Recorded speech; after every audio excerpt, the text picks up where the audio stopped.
Medicaid expansion is one step closer to happening in North Carolina after the State House approved it today. If expansion does not happen, 300,000 people in North Carolina could lose their health coverage over the next 17 months. 5 on your side's Keely Arthur explains what's changing and how to protect your coverage.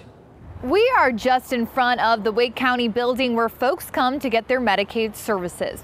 Over the next year and a half, folks who are on Medicaid are going to have their eligibility looked at. Here's what you need to know about the recertification process.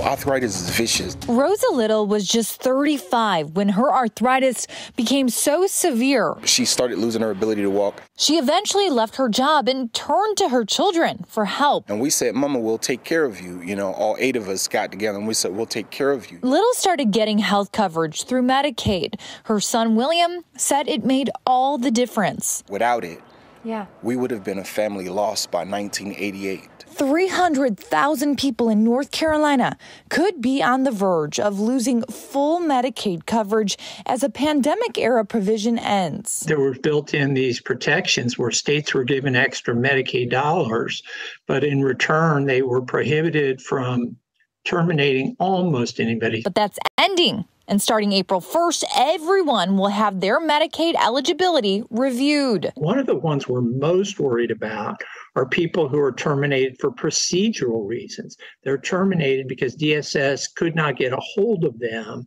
to get information from them to determine if they're still eligible. That's why it's important for beneficiaries to contact us, make sure we have good contact information, up-to-date addresses so that they'll receive the notices if they're no longer eligible. Catherine Thompson with Wake County Health and Human Services says they work 2 months ahead. So in April, they'll start looking at anyone up for recertification in June.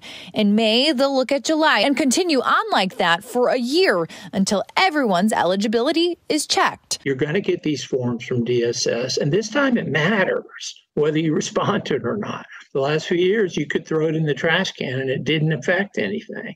But now it's going to matter. If your Medicaid is terminated, you always have the right to appeal it. A great place to start is going to Legal Aid of North Carolina. Keely Arthur, 5 on your side. Now, again, expanding Medicaid would prevent most from losing coverage if they have it now. Medicaid expansion now heads to North Carolina's Senate, where some differences with the House's plan still needs to be worked out.